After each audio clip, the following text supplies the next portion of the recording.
Let's start this third and final session here today on the motivational and attentional balance. This third session, we're focusing on the shamatha practice of resting in awareness. Let's have a look at what we'll be covering in this session. We'll begin with another meditation, the third variation of mindfulness of breathing, focusing at the entrance of the nostrils. Then following that, we'll do a short review of some of the earlier points. We'll have a look at objects again, what different types of objects we can use in this attentional balance training or shamatha practice. Then we'll return to looking at the two imbalances of laxity and excitation in a little bit more detail. Then we'll look at the resting in awareness practice, or shamatha practice.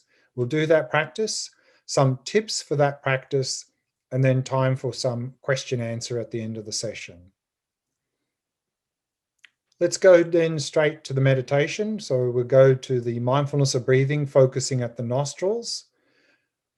So the object we're focusing on here is the sensations of the breath at the entrance of the nostrils. And when I say entrance of nostrils, you can either focus at the actual entrance of nostrils or this little area above the upper lip, whichever you find easier. So anywhere in this area here. Now this is because we're bringing the attention up and we're making a much smaller area of focus, it's very helpful for improving clarity of attention. But again, not at the cost of losing relaxation. Now, because it's a little bit more difficult to focus here, there's two common tendencies in this practice. And that is tensing, because it's hard to focus, we tense. So particularly noticing the muscles in the face. If you have a lot of tension across the forehead or neck area, then on the out breath, just release the tension. And also because it's a little bit more difficult to focus here, then sometimes what people do is they force the breath to make it easier to focus here. So we don't want to force the breath. Let the breathing flow naturally. In this practice, as the last practice, if you find yourself getting heavily distracted, then you can bring in counting the breath if you want, optional. Some traditions, instead of counting the breath, they talk about noting the breath. For example, noting breathing in, breathing out, or in, out. So if you find yourself getting distracted a lot in this session, in this meditation rather, and you find it helpful, you can bring in counting or noting of the breath, but it's optional. Let's do that practice now. Finding a nice comfortable posture, let's begin.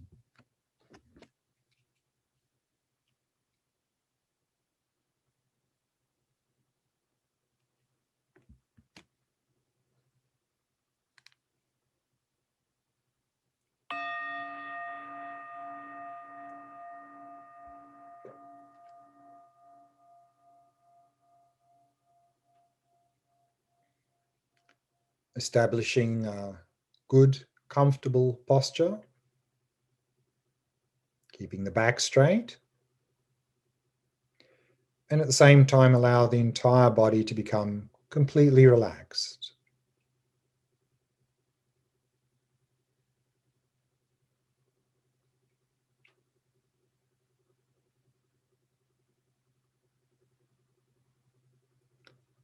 And softening and relaxing all the muscles in the face.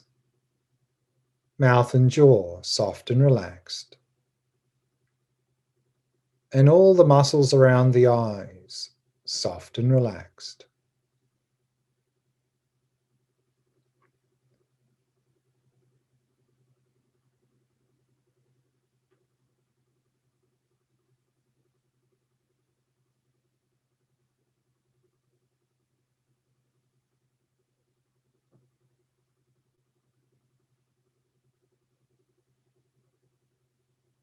Allowing the breathing to settle into its natural rhythm.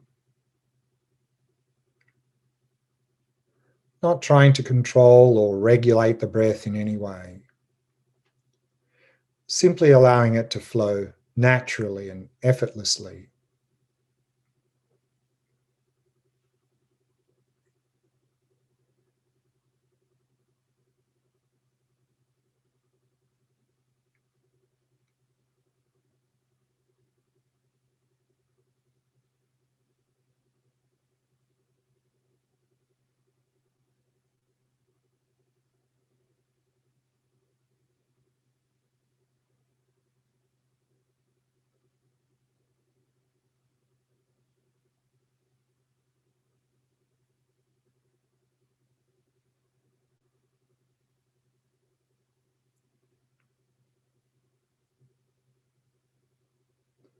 and not dwelling in the past, not anticipating the future. In particular, letting go of any expectations for this meditation. Letting go of all of these things. And simply allowing the mind to come to rest. To come to rest in the stillness of the present moment.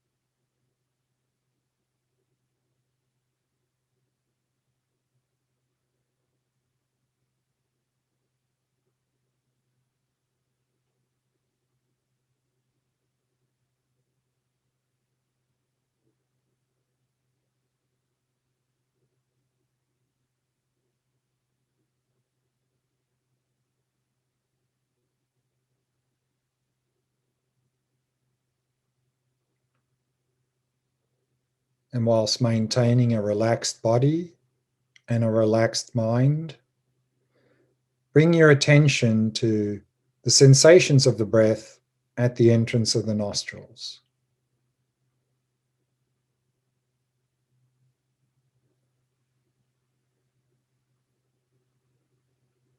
Focusing on the sensations as the breath flows across this area.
Keeping all the muscles in the face soft and relaxed.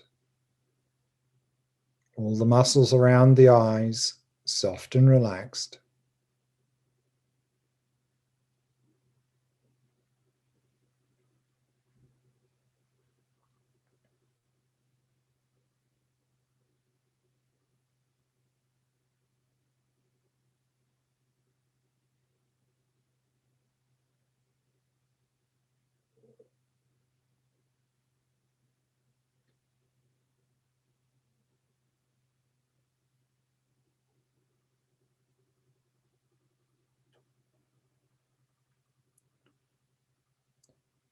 Allowing the breathing to flow naturally, not trying to control or force the breath in any way.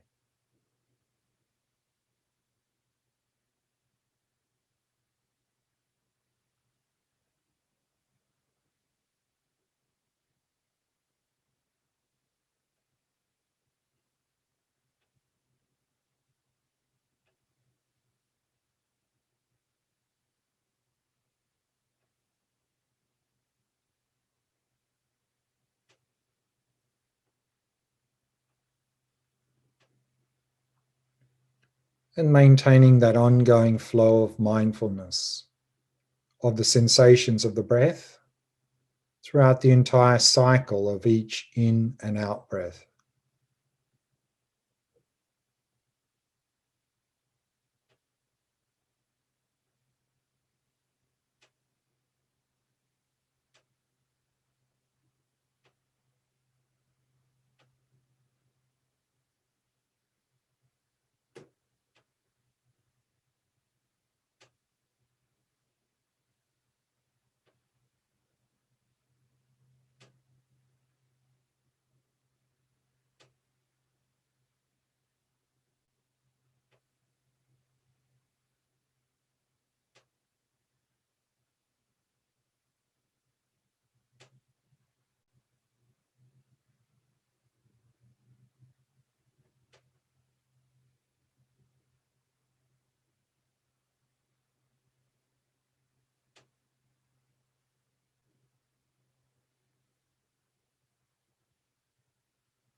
maintaining the basis of a relaxed body and a relaxed mind.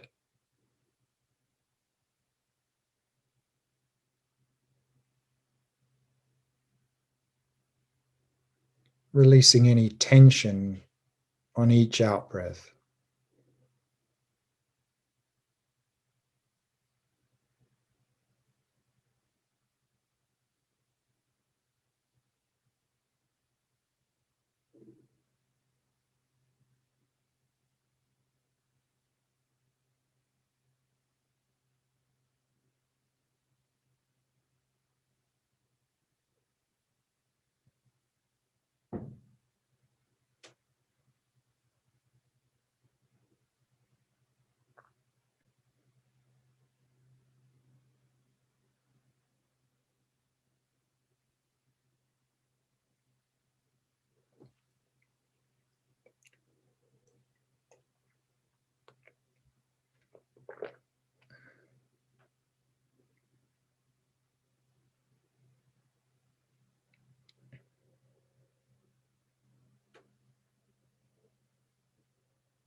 And if you find yourself constantly becoming distracted, and if you find it helpful, you might like to introduce some counting or noting of the breath to help stabilize the attention.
And we can bring the meditation to a close.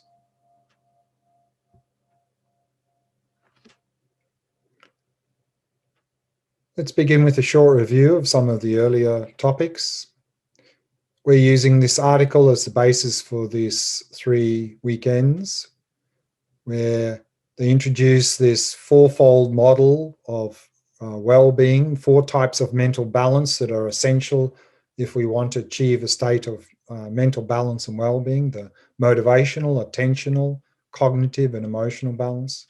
And with each of these 4 types of mental balance, 3 types of imbalance are described: deficit, hyperactivity, dysfunction, and how to overcome them in each of those 3 areas.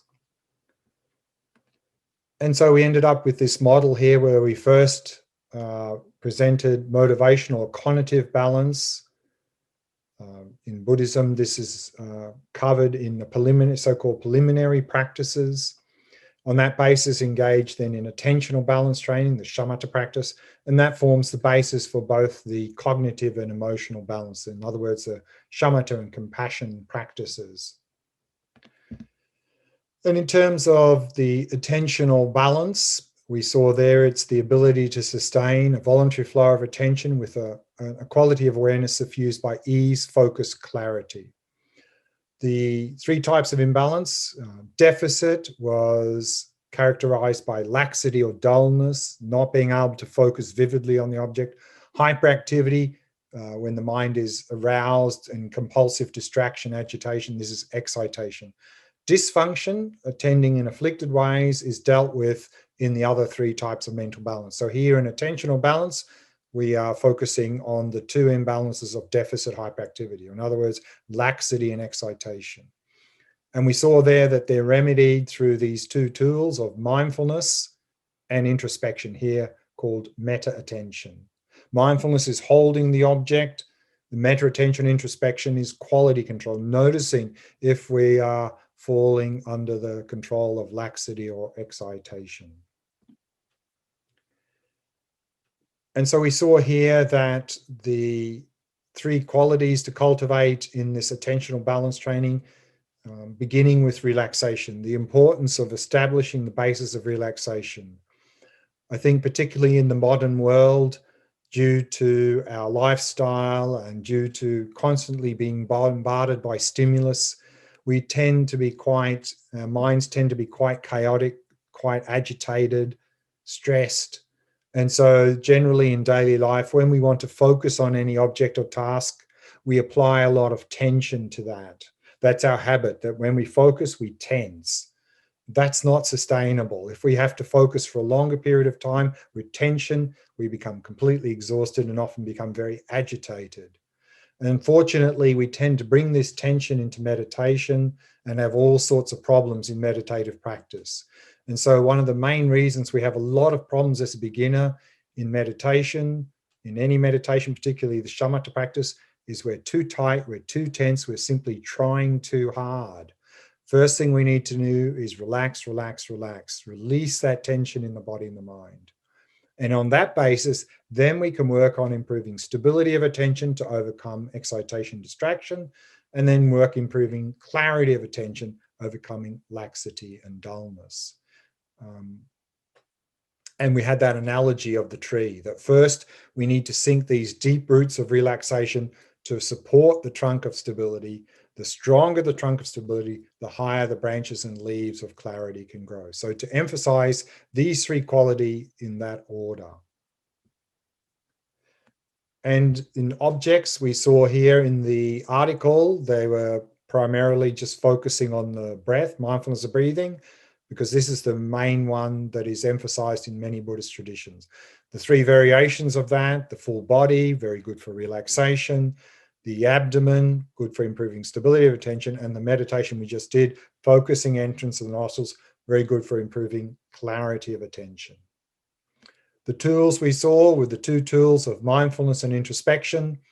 And we often find that there's a diagram describing the stages of progress in shamatha practice. And here we have a little part of that diagram, the beginning stages. We see there the meditator and the elephant. The elephant is the mind. We see the mind, elephant is running wildly ahead of the meditator. In the first stage of practice, we see our mind is completely out of control. To tame the elephant of the mind, we have these two tools. In the meditator's left hand is a rope, the rope of mindfulness, to tie our mind with a rope of mindfulness to the object. In the right hand, the hook of introspection, to hook the mind back when we notice we've become dull or distracted. So these are the two main tools, mindfulness and introspection, symbolized here with the rope for mindfulness, the hook for introspection. The introspection is quality control, noticing if we're becoming dull or distracted. And then we saw that the two main imbalances here, laxity and excitation. And we saw there that we can have these three key words for each one that can help us to remind us what to do in the event of laxity or excitation. That if there's excitation, distraction, first thing to do is relax, then release the distraction and very gently return to the object without clamping down more forcefully. So relax, release, return. Whereas with laxity, often we're sinking into dullness because we've lost interest. So the first thing to do is refresh interest in the practice, understanding the benefits of the practice and so on. Then restore your attention on the object, and then retain an ongoing flow of mindfulness of the object. So refresh, restore, retain. What I'd like to do now is two things. First is have a look at some other objects that we can use in the shamatha practice, the shamatha training. And here we have a quote from the recommended reading for this particular mental balance from Attention Revolution from Alan Wallace. And he says, to guide meditators along these 10 stages, and the 10 stages here, you see this windy road, which is sort of the classic 9-stage model that's described the stages we go through in terms of achieving this goal of shamatha, of single-pointed attention. So the 9 stages in shamatha make 10. He says, I have chosen from Buddhist teachings 3 techniques that I have found effective for people in the modern world. And so he's talking about using the breath, mindfulness of breathing, observing the mind, in other words, observing our thoughts. And the third one is turning awareness in upon itself, just knowing we're aware, resting in awareness. So these are the 3 that he recommends for us in the modern world. And as we're going to see, each one of those 3 is potential enormous benefits, particularly for us in the modern world. First, the breath. And here we have a quote from our great 4th century Buddhist master Sangha, who says, if involuntary thoughts particularly dominate your behavior, then focus the mind in the mindfulness of the exhalation and inhalation of the breath. So I think that accounts for about 95% of the modern day population. Many of us in the modern world are really caught up in a lot of obsessive compulsive thinking. And so therefore, for many of us, at least initially, the breath will probably be the best object, because by focusing on the breath, we get out of our obsessive compulsive thinking mind and into the body. And a lot of our obsessive compulsive thinking is about the past and the future. And from a Buddhist perspective, living in the past and future is a source of a lot of unnecessary unhappiness. Physical sensations of breath only happen in the present moment. So by focusing on them, gets out of that OCD thinking mind into the body, and out of the past and the future into the present moment. And another big advantage with mindfulness of breathing is the breath is readily available. It's always there, as opposed to sometimes, recommended an object is you generate a mental image. The breath is always there. And compared to some of the other objects, such as the mind and resting in awareness, it's an easier object to focus because it's a physical, tangible object. And we saw there in the previous session that we can look at least 3 variations of mindfulness of breathing. The full body breath practice, where we're focusing on the sensations of the breath throughout the body, this is very good for relaxation. Focusing on the area of the abdomen, as we did in the last session, very good for improving stability of attention. And then focusing at the entrance of the nostrils, very good for improving clarity of attention. We have then the second object that Alan Wallace recommends, that is observing the mind, or in other words, observing thoughts. And so here, for the basis of that, we've got a quote from a great 19th century Tibetan master, Dujung Lingpa, from the Dzogchen tradition. He says, "Some cannot calm their thoughts because the mind is so agitated. Such people should relax and let thoughts be as they are, continually observing them with mindfulness and introspection. By just letting thoughts be without having anything to do with them, all appearances lose their capacity to harm." So many of you who've probably tried to use this as the object of shamatha, observing thoughts, and here the word thoughts just doesn't mean just thinking. Here the word thoughts is a translation of a Sanskrit term vikalpa, or in Tibetan namtok, which literally just means conceptual activity. So often here, when we see the word thought, it includes all conceptual activity. So thinking, emotions, memories, mental images. These are all thoughts. So we're just observing all of our mental events. Now, many of you probably found that extremely difficult to do because we don't have a habit of observing our thoughts and emotions and so on. Our strong habit is when they come up, we follow them, or if they're unpleasant, we try to suppress them. So it's very difficult to do. However, there are enormous benefits if we can be able to do this, because now, because of following our thoughts and emotions or trying to suppress the unpleasant ones, we become the slaves of our mind. Many of us in the modern world are tormented and overwhelmed by our thoughts, emotions, memories, and so forth. And we fight with them. The unpleasant ones, we try to suppress them. And that's just like throwing petrol on the fire. That just makes them worse. And we then project a lot of these things onto the people around us. But if we can just do this practice and step back and watch our thoughts and emotions as they arise and pass, we'll actually become the masters of our mind instead of being the slaves of our mind. Because thoughts and emotions and so forth, from their own side, have no power to harm us. If we look at what a thought or an emotion is objectively, it's virtually nothing. They have no power in themselves to harm us. Thoughts, emotions, memories, and so forth only have power to harm us if we give them power.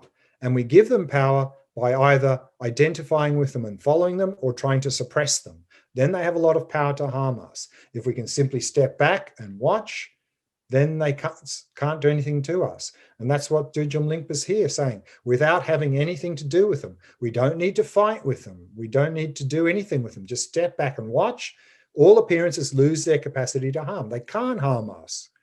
And then, of course, if we're not suppressing, and by suppressing a lot of these unpleasant thoughts, emotions, and memories, we end up with a lot of physical illness in the body, and we project a lot of negativity onto others. By simply allowing them to come up and observing them, we can release them, and that can really start the healing process.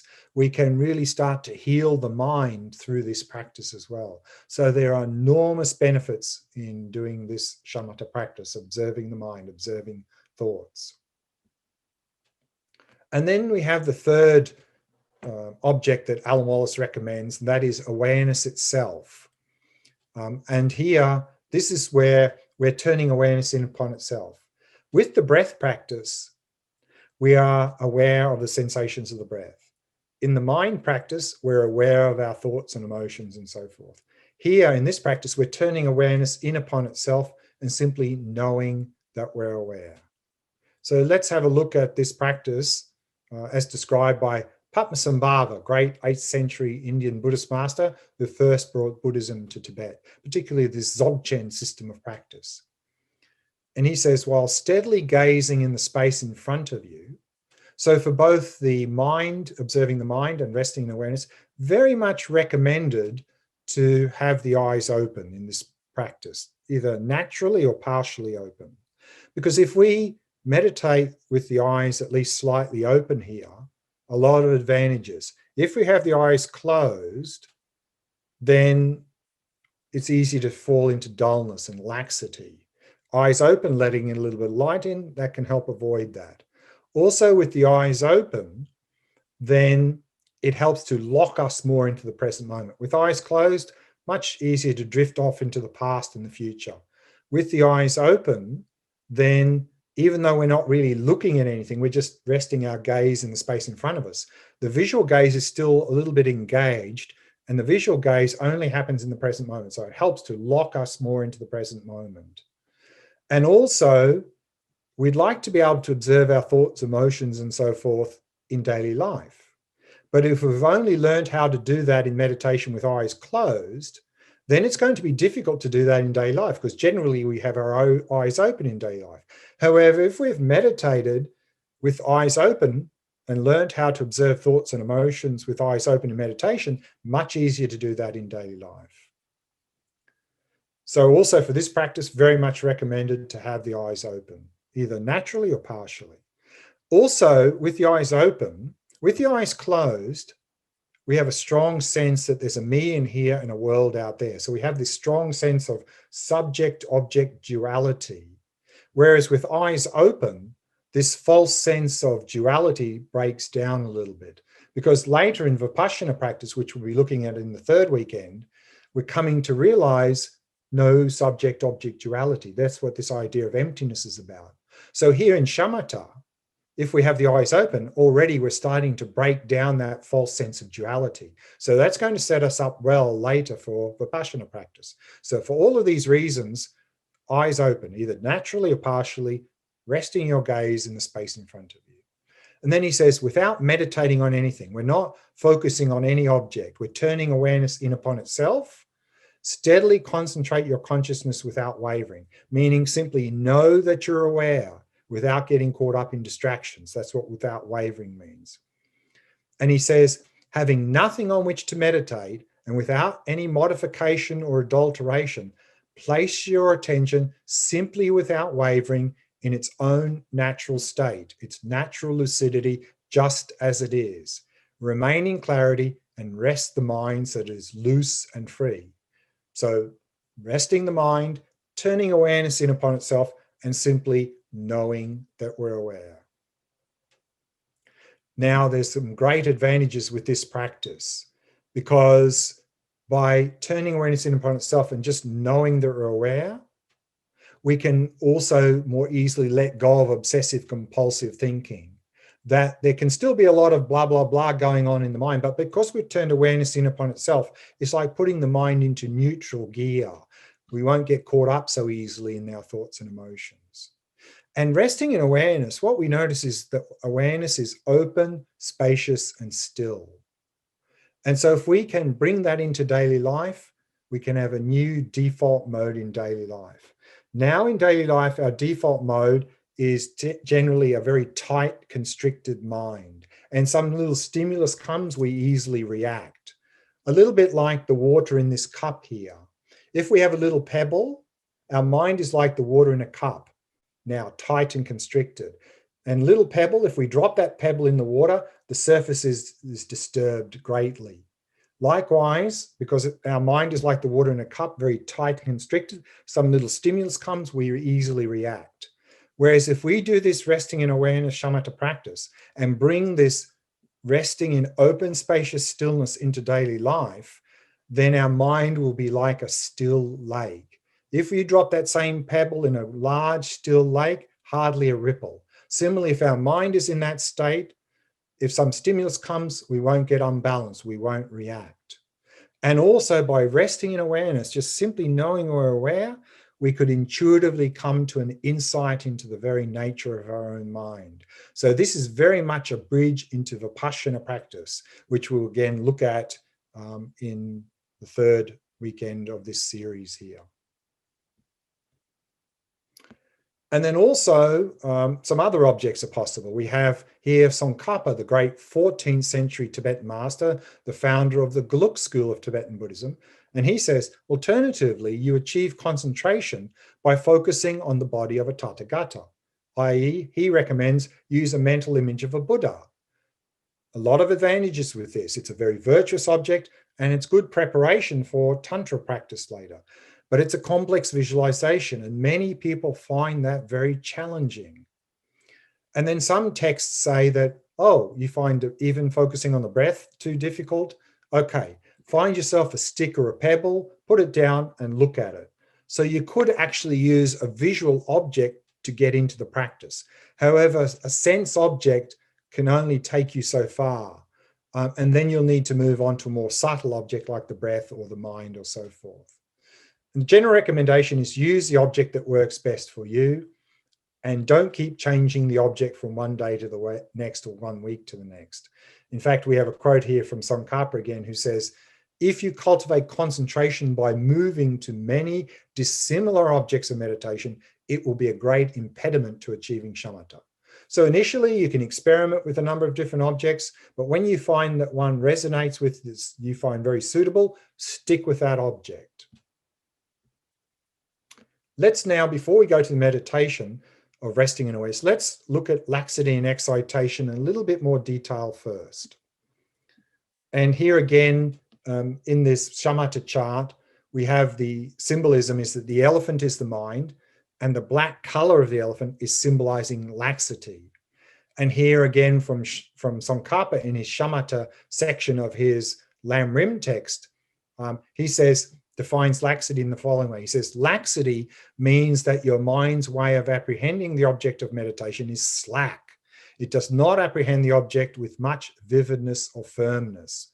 And we can talk about 3 levels of laxity or dullness. Very coarse or very heavy laxity is where your mind is sinking so much that the object doesn't register anymore. The very, very coarse would be where it sinks so much you fall asleep. But you can sink so that you're really just spaced out, the object's not registering. A medium level of laxity is where the object is appearing, but there's not much clarity. It's very sort of hazy, the object. A subtle level of laxity is where the object does appear very clear or vivid, but your attention is slightly slack. It's not sharp. So these are a number of levels of laxity we need to overcome. How do we overcome laxity? If it's only slight, then what Tsongkhapa says in his text is tighten up your apprehension of the object and continuing meditating. So just sharpen without tensing. Just sharpen your focus on the object. This refresh, restore, retain. If you have very strong laxity, you're strong sinking, again, it's probably because you've lost interest in the practice. So then Shantideva, another great Indian master, says, inspire yourself by cultivating delight. Meaning, for example, reflect on the benefits of shamatha practice and have some enthusiasm and delight in the practice. And then we'll overcome the laxity. But if the laxity or dullness is extremely strong, very strong, then what Tsongkhapa says is suspend your cultivation of concentration, clear away laxity and resume a meditation. So stop meditating.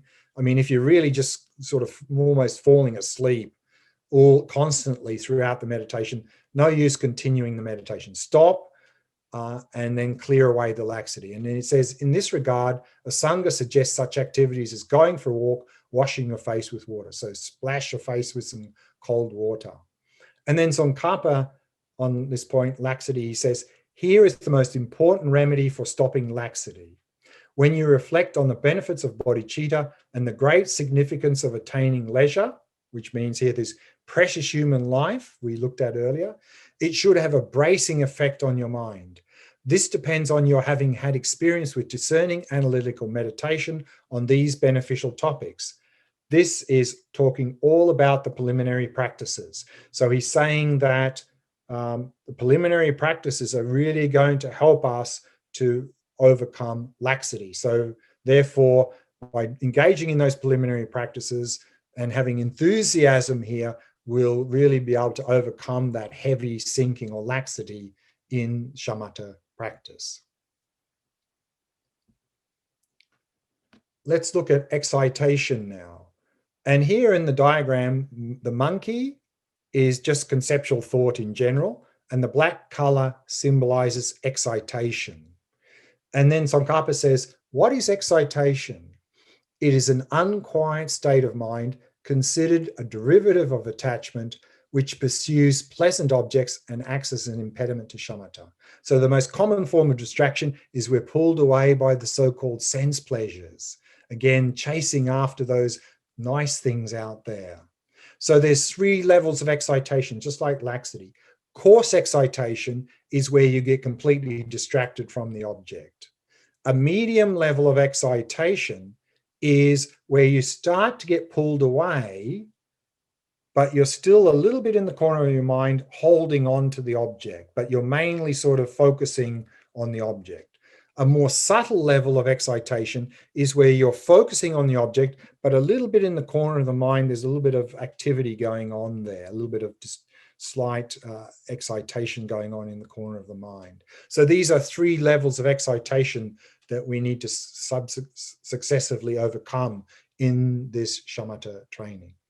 How do we overcome excitation? Again, like laxity, if it's just slight, if we're just getting a little bit agitated, a little bit distracted, then it says, Tsongkhapa says, draw in the scattered attention, fix your attention upon the object of meditation. So as we saw earlier, if we get a little bit distracted, relax, release, return.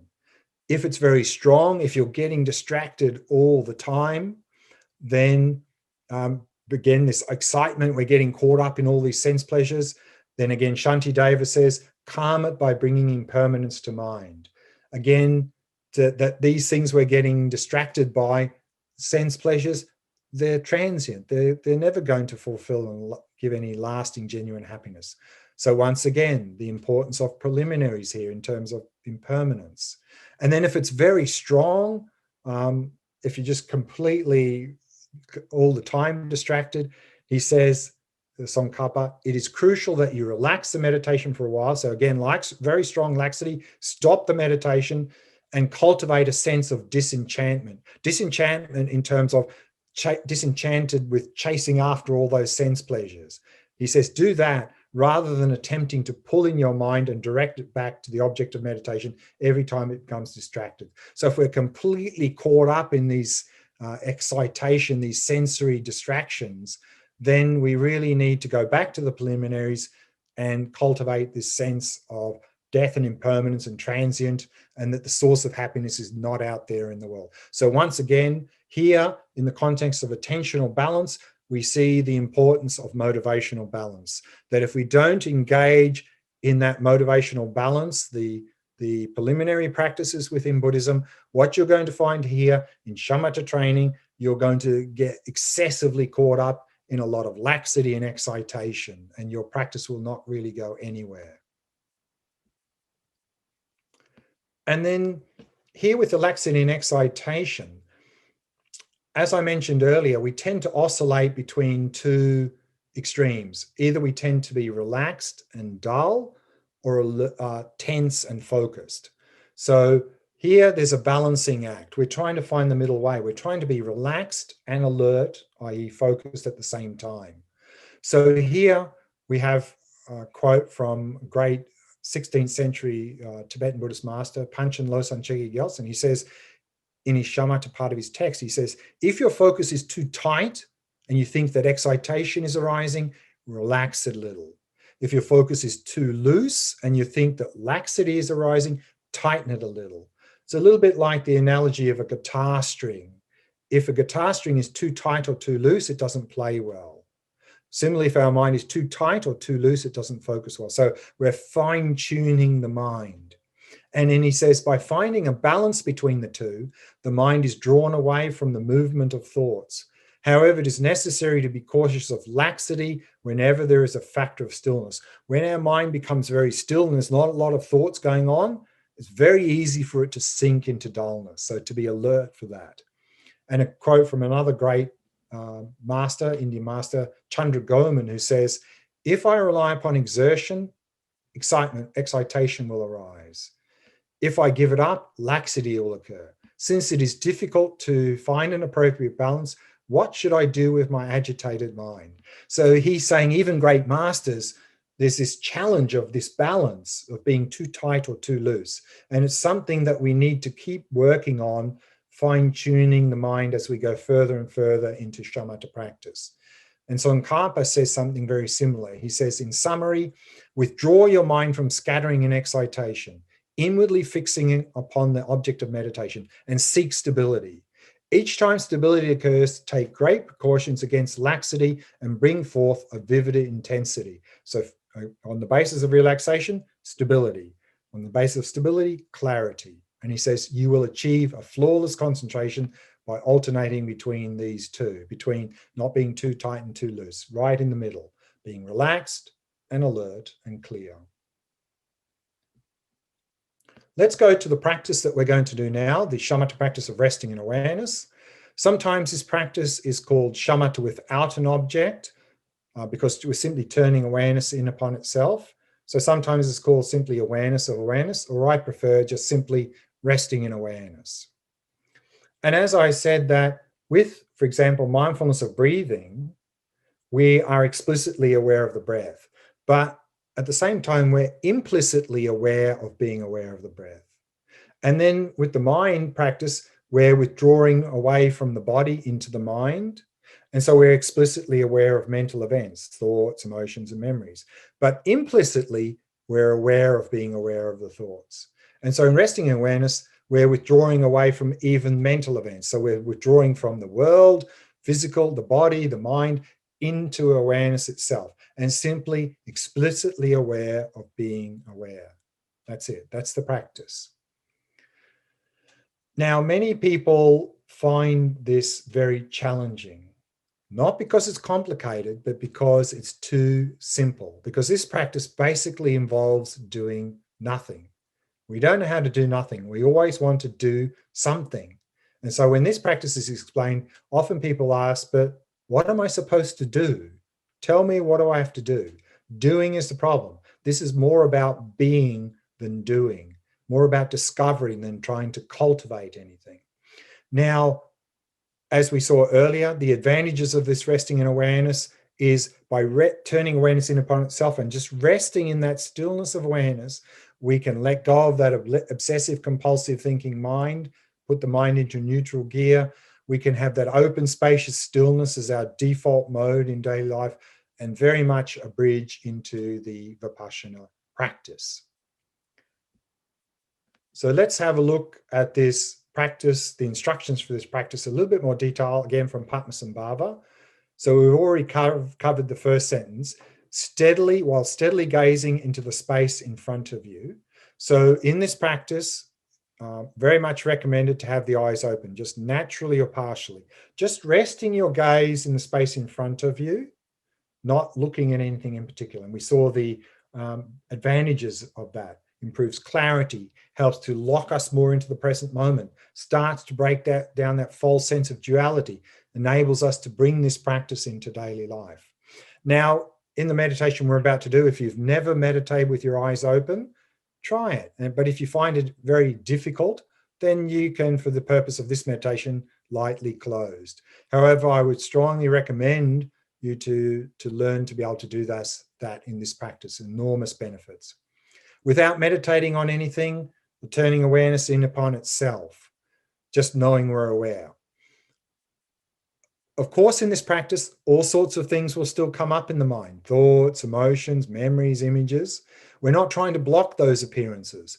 We're simply not, let them be there. They can be there. We're just not interested in them. The only thing we're interested in is knowing we're aware. That's all. And then Padmasambhava goes on to say, cast your gaze downwards, gently release your mind, and without having anything on which to meditate, gently release both your body and mind into their natural state. So again, in this practice, very important to be extremely relaxed. So if you find any agitation or tension in the body and the mind, what can be helpful there is to lower the gaze, release the mind into space, and relax completely. He says, having nothing on which to meditate and without any modification or adulteration, place your attention simply without wavering in its own natural state, its natural lucidity, its own character, just as it is. Remain in clarity and rest the mind so it is loose and free. So we're not trying to make something happen, just simply rest in awareness itself, loose and free, completely relaxed, knowing that you're aware. That's it. And then he goes on to say, if your awareness becomes muddled and without mindfulness, That is the problem of laxity or dimness. So clear it up, inspire it, and shift your gaze. Again, if you're finding yourself falling into dullness, drowsiness, laxity, elevate the gaze and inspire yourself if you lost interest in the practice. If it becomes distracted and excited, it is important that you lower your gaze and release your awareness. Meditating with alternating concentration and release, recognize the flaws of shamatha and eliminate them right away. So like all the shamatha practices, the two imbalances here, excitation, laxity. Excitation, agitation, tension, distraction, lower the gaze, release awareness. Dullness, laxity, elevate the gaze, sharpen the focus, knowing that you're aware. So that's the practice we're going to do now. Practice of resting in awareness, sometimes called shamatha with no object, simply turning awareness in upon itself, not paying attention to any appearances. We're not trying to block thoughts and emotions and sensations, just not interested in them. And then the two responses for the agitation, tension, distraction, and laxity and drowsiness, dullness. Okay, let's do that practice. Find a nice comfortable posture. Let's begin.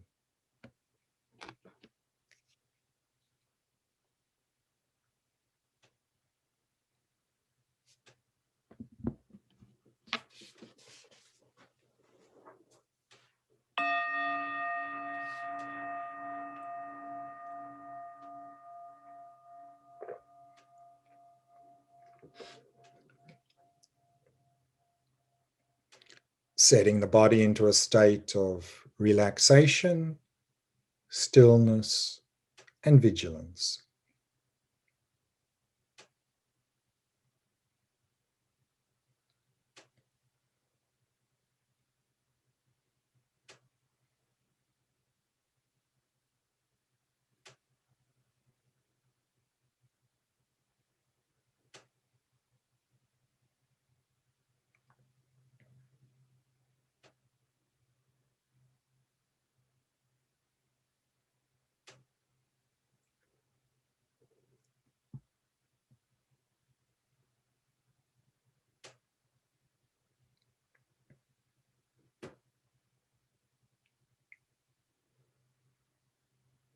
Allowing the breathing to settle into its natural rhythm.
And with each out breath, letting go of any thoughts that may have arisen.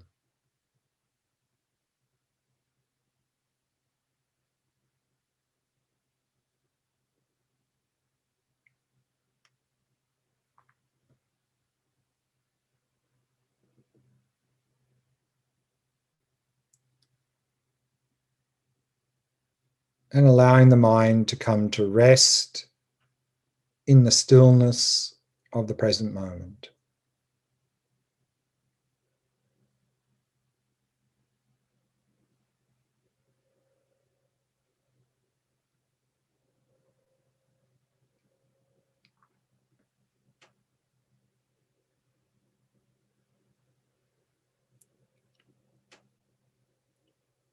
And with the eyes at least partially open, resting your gaze in the space in front of you. keeping the eyes soft and relaxed, and blink as often as you need. And then simply release all appearances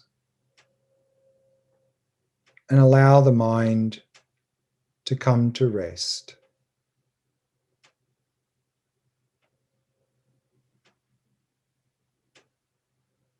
Not doing anything at all.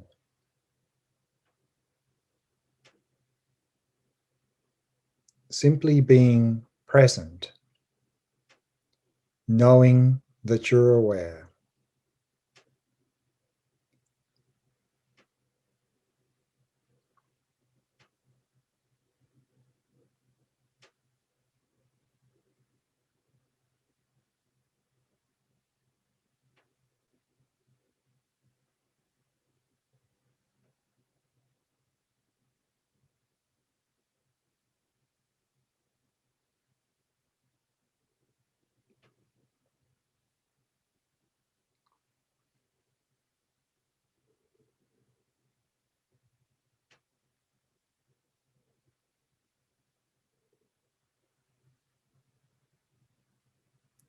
All sorts of appearances will continue to arise.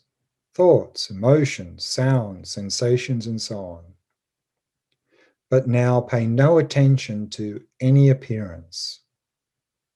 We're not trying to block them. Let them be there. We're simply not interested in them. The only thing we're interested in is knowing that we're aware.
Resting in awareness, resting in that stillness,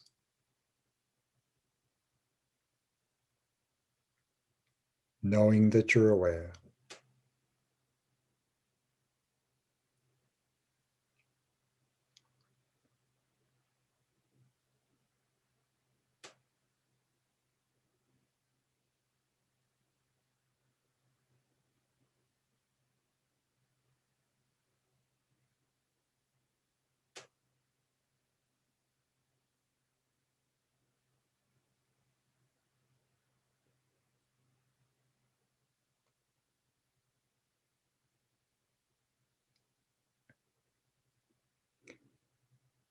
If you notice any agitation, tension, or distraction, lower your gaze, release awareness into space, releasing all appearances and relaxing completely.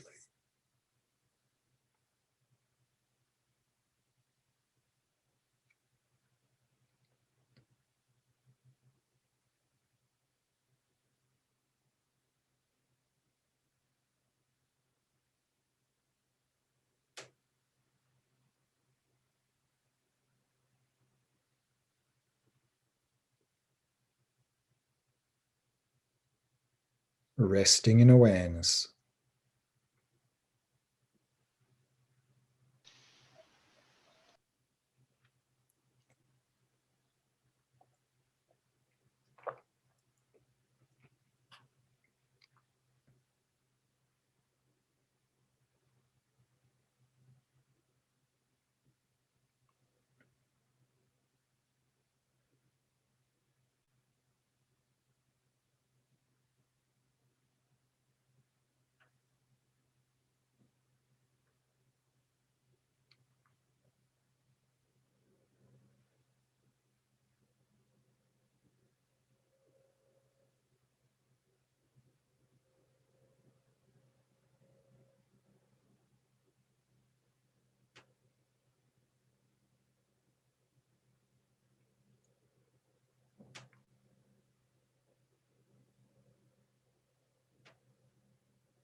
And if you find yourself falling into laxity, dullness, or drowsiness, then elevate your gaze and sharpen your focus, knowing that you're aware.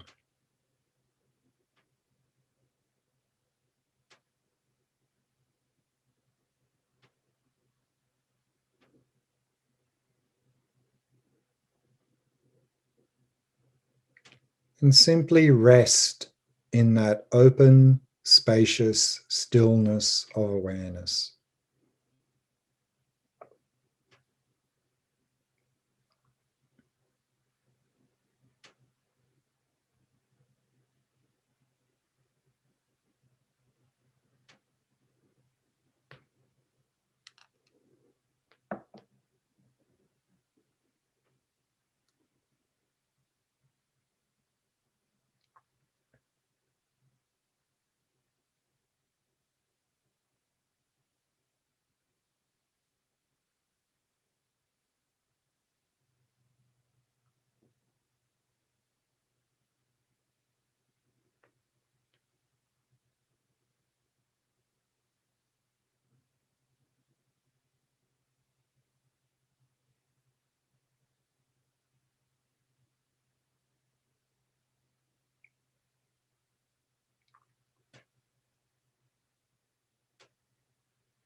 And we can bring the meditation to a close.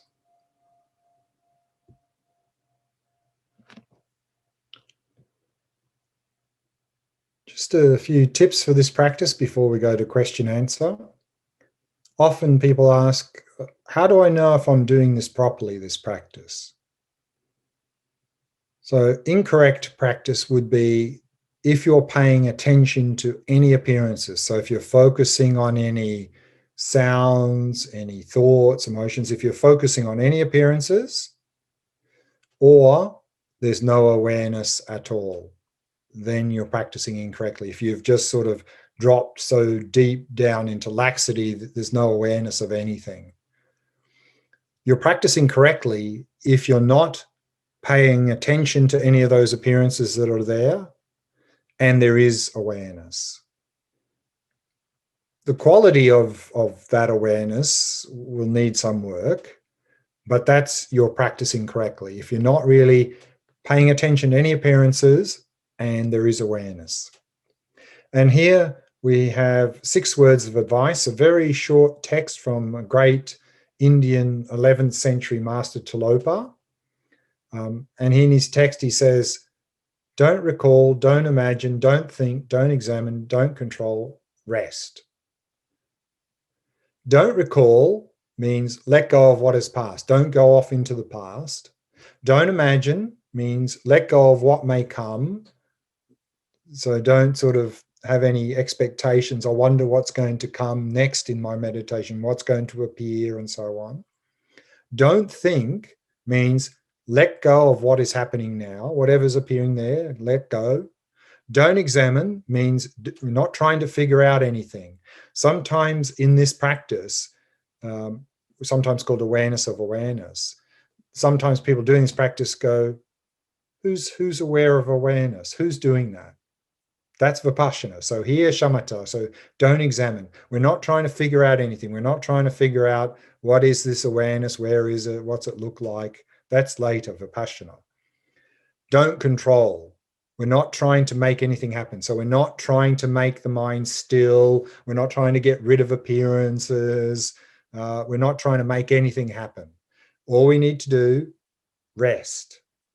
Relax right now and rest. So really, this practice, because it's all more about being than doing, in all the shamatha practices, the basis is relaxation. Even more so in this. If we apply any tension in this practice, we try and push, we're going to get out of being into doing mode. So particularly, even more so in this practice, just relax, relax, relax, relax right now and rest. Just know that you're aware. That's it. That's the practice.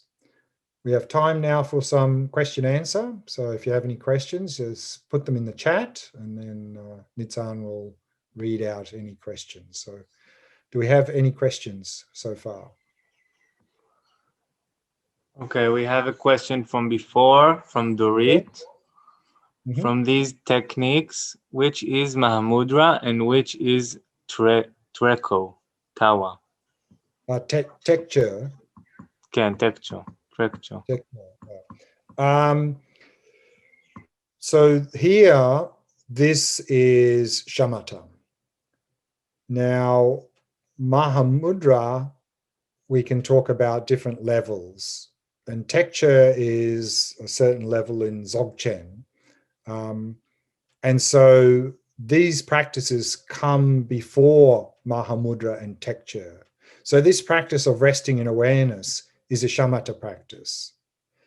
If we then examine that awareness and we come to realize emptiness of the mind, then that would be what's called Sutra Mahamudra.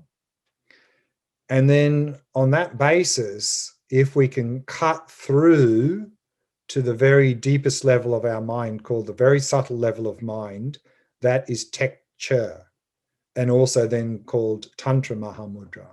So both Mahamudra in general is, we normally is referred to as Tantra Mahamudra, come after this. So resting in awareness, on that basis, we engage in the Vipassana practice of emptiness to realize the empty nature of the mind. And then on that basis, then after that, we would do texture or what's called Tantra Mahamudra. In both of those, we are cutting through to the very subtle mind. Shamatha practice here, we are accessing the subtle mind. Texture and Tantra Mahamudra are going one step further. But we can only go that one step further if in between we have some emptiness to release the grasping. Any more questions? Yeah, Shani is asking, sometimes my experience in the shamatha practice is that I look too close. I can see many details, gentle sensations, but not the whole picture of the breath flow, nostrils and abdomen. What should I do? I'm not sure which shamatha practice is it. Is it focusing at the nostrils or the abdomen or the full body variation? Shani, you can open your microphone and ask. She says both. Right. So remember, with all of these shamatha practices, the first point is relaxation. And then on that basis, we improve stability of attention, meaning if we're getting distracted from the sensations of the breath, we start to improve stability of attention. And then once our mind is more stable on the object, then we work on improving clarity of attention. So we saw there that laxity has a number of levels to overcome. So regardless of whether we're focusing on the abdomen or the nostrils, initially you may just notice something there, some vague sensations in either of those areas. And then it's just a matter of paying closer and closer attention without tightening, of course. Just pay closer and closer attention, and then you'll start to pick up more and more subtle sensations. Those subtle sensations were always there. It's just that previously, due to a lack of clarity, due to laxity, we couldn't pick them up very well. We could just vaguely notice something there. So then, therefore, just be patient and just keep practicing paying closer and closer attention. And then we'll pick up more and more subtle levels of laxity, therefore being able to improve the clarity of attention more and more and more. But this will take quite a long time. Was this the question, or am I missing something in the question? She says yes. It's very helpful. Okay, good. Any other questions? We've got a little bit of time left. Anat is asking, in the resting in awareness, I found myself aware of the breath. Is it a problem?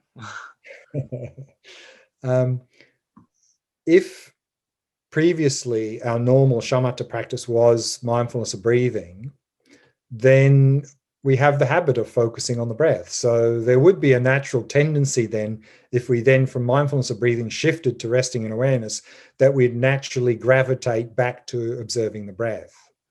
So if you notice you're focusing on the breath, just let that go and come back to the awareness. Just keep letting it go and come back to the awareness.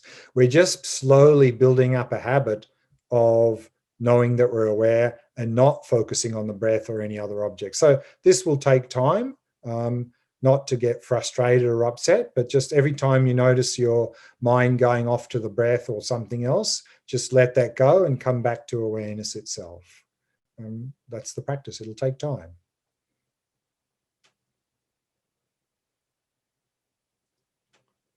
Anything else? Any other further questions? I wanted to share from my experience.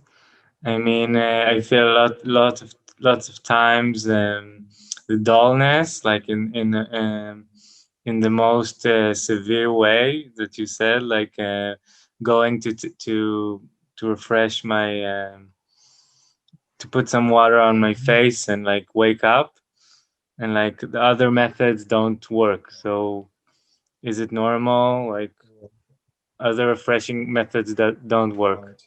Unfortunately, one of the main reasons in the modern society why we fall into heavy laxity when we meditate is that due to our lifestyle, we simply don't get enough sleep. And so we cut sleep because we're too busy from 8 to 7 to 6 to 5 to 4 hours, and probably not getting good quality sleep at that because we're worried about all the things we have to do the next day.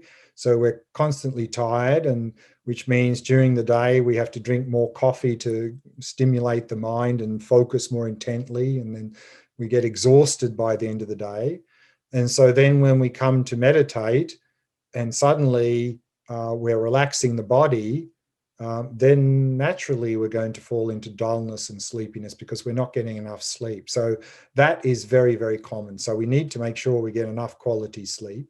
Second point is to make sure that we're not meditating in too warm an environment. So often people like their apartments nice and warm, but if it's too warm, then drowsiness and dullness will set in. So rather adjust the aircon a little bit, make it a bit cooler, or wear a little bit less clothing when you're meditating at home. Because if you're too warm, it really will. And then the head position, if it's too down, you'll get into dullness. And the posture, keep the back nice and straight. And then diet. Make sure we have a healthy diet. Too much sugar, we go up and down, up, down. And then the other main reason we fall into laxity is, as I think I mentioned in an earlier session, that, you know, for example, let's say we come home from work in the evening, we switch on the TV and there's some quite boring program on TV. What happens? We sort of go, and we may fall asleep in front of the TV. Whereas if it's our most exciting favorite program of all time that's on TV, even if we're a little bit tired from work, we'll be completely attentive to the program because we're interested in the program. And so therefore we saw earlier there for Shanti Deva and also Tsongkhapa, basically that for if laxity, one of the main reasons for laxity is we've just simply lost interest in the practice, you know. Focusing on the breath, well, that's pretty boring, and then we go boof and we fall asleep or get dull. So we really need to be very enthusiastic about the practice. If we don't have enthusiasm, then same as watching a program on TV without enthusiasm, we're going to get dull and drowsy. So therefore, to really reflect on the benefits of this practice and to understand the reason we're doing this practice, and that it's also the basis for compassion and vipassana in the pursuit of genuine happiness and so forth. And if we can really develop this very enthusiastic mind for doing this shamatha practice, that's going to be extremely helpful. And to be able to do that, again, as we saw, the preliminary practices are so important, because if we haven't really gone through and cultivated this view of genuine happiness through those preliminary practices, the motivational balance, and we're still focusing out there for a source of happiness, then in meditation on the breath, of course, we're going to get laxity arising, heavy laxity, because our mind is going to go, what are you doing? This is boring. I need to go and get something more interesting out there. So therefore, also preliminary practices are going to be extremely important to be able to develop that enthusiasm for this practice. So that's a few things that you could possibly do to help with this practice. Yeah. And also, last point, time of day. You know, we have certain biorhythms in the day. So and most people sort of are fairly low in the afternoon. So probably not a good idea to do shamatha practice in the afternoon if that's our normal sort of trough in the daily biorhythms. So to do that early in the morning, if that's the normal daily biorhythms we have for the body. Mm-hmm. So if you're talking about the preliminary practices, there is a question here. How do you recommend integrating preliminary practices in daily life and in meditation? The preliminary practices are individual meditation. So, in all the systems of practice, there are meditations for reflecting on precious human life, for reflecting on death and impermanence, for reflecting on causality of actions, for reflecting on suffering and so forth. And so I think it's important to give time to each one of those, not just do it once, but to really keep practicing those. Because if we're really familiar with those meditations, then as part of our normal practice, we can just bring them to mind and really have sort of a, as Tsongkhapa said, a bracing effect on the mind, that just simply recalling that precious human life meditation that we've done a number of times can really be uplifting the mind in other practices and in daily life. So I think it's also helpful in daily life then from time to time to recall these. But certainly in the initial stages of practice, then I think it's important to spend some time doing those sort of more analytical meditations, reflecting on the various points of precious human life, reflecting on the various points within various death meditations and so forth, to really make these experiential. Then later, because we have some experience with them, then we can simply bring that point to mind and it can have that effect. But if we haven't done the earlier repeated analytical meditations on these points, when we bring them to mind, precious human life, we'll just go, oh yeah, I got a precious human life. It'll just be some little intellectual thing. It won't have any impact on our mind. So therefore, it's important to certainly initially put some effort into doing these various analytical style meditations with the preliminary practices. Okay, I think we've just about run out of time for the session. What I'd like to do now before we finish is to dedicate all the effort we've gathered through doing these 3 sessions today. And I'd like to do the dedication based on a very well-known dedication prayer from great Indian master Shanti Deva.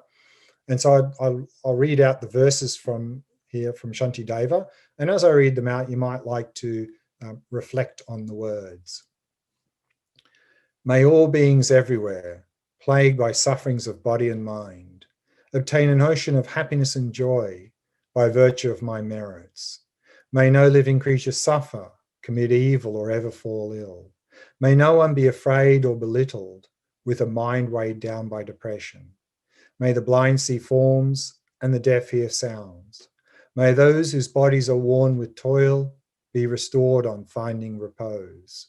May the naked find clothing, the hungry find food. May the thirsty find water and delicious drinks. May the poor find wealth, those weak with sorrow find joy. May the forlorn find hope, constant happiness and prosperity. May there be timely rains and bountiful harvests. May all medicines be effective and wholesome prayers bear fruit. May all who are sick and ill quickly be freed from their ailments. Whatever diseases there are in the world, may they never occur again. May the frightened cease to be afraid and those bound be freed. May the powerless find power and may people think of benefiting each other. For as long as space remains, for as long as sentient beings remain, until then may I too remain to dispel the miseries of the world.